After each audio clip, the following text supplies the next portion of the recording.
Welcome back. The world is watching a dangerous pattern play out again. A tyrannical regime in Iran blaming sanctions, blaming the West, blaming everyone, everything but itself as its own people rise up against it.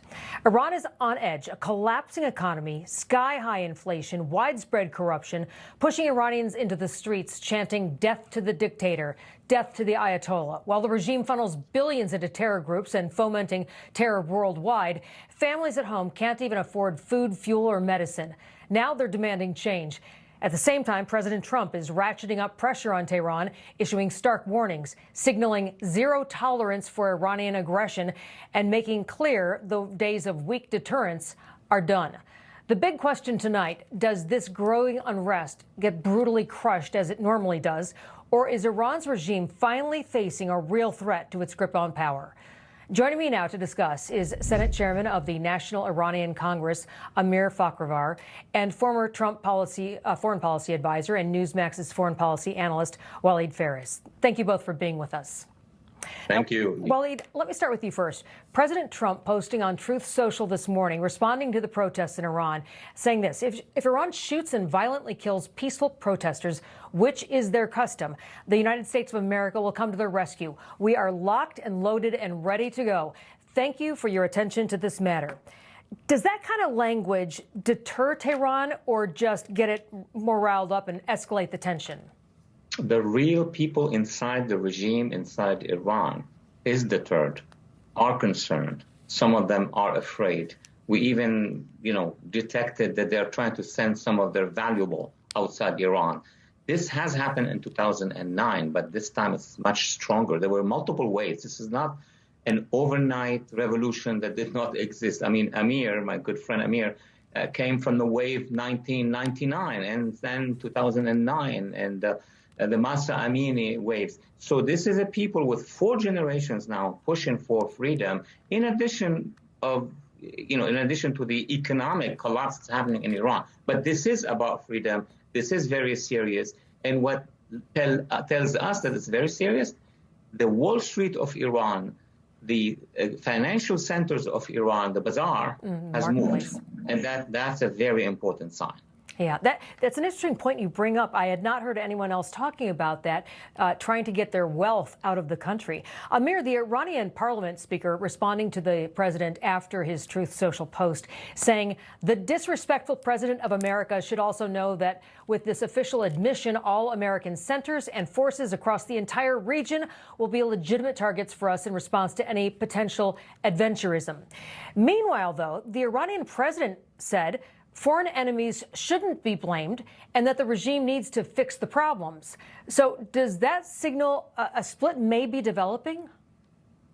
Thank you, Edie, for having me. And thank you, Waleed, Dr. Faris, for being right always when it comes to Iran and Middle East.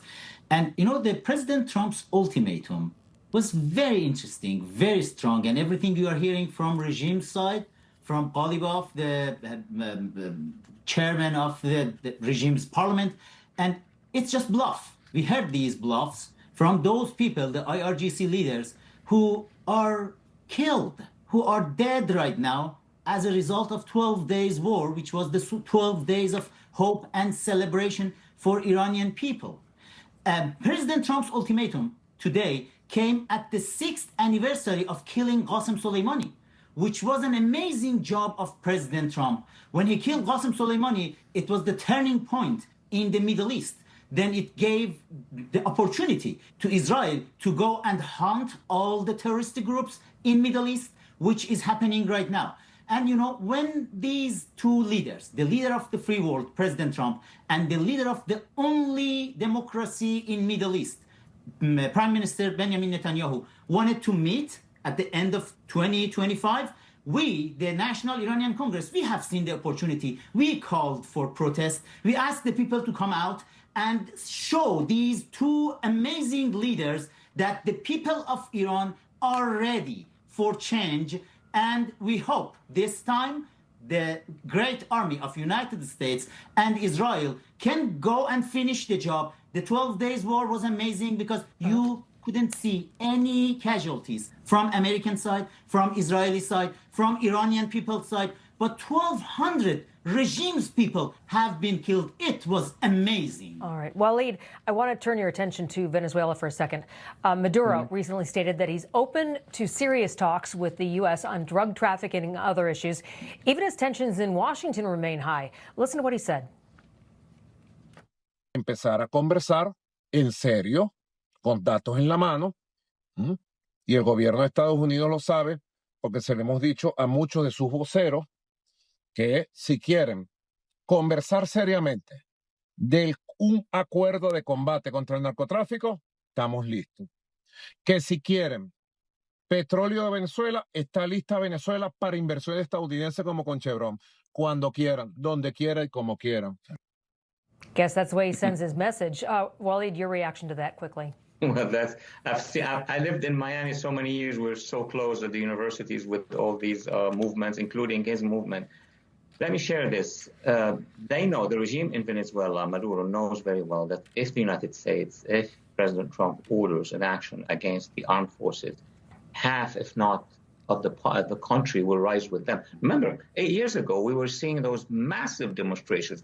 He knows his country is not ready. His military is not ready. So what he's trying to do is basically to offer us completely that he's ready to, trade on oil, whatever price we want. And then he's offering us, oh, you don't like these warlords, these drug dealers, I'll take care of them. What he doesn't want to see happening is that his regime will be weakened, his regime will be exited. So he's paying everything he can around him to get the survival of the regime, thinking that next year, President Trump and all of us will be busy with the midterms. They know our system. So he's trading. All right. Waleed Faris, Amir Fakhravar, thank you very much for joining us. Coming up.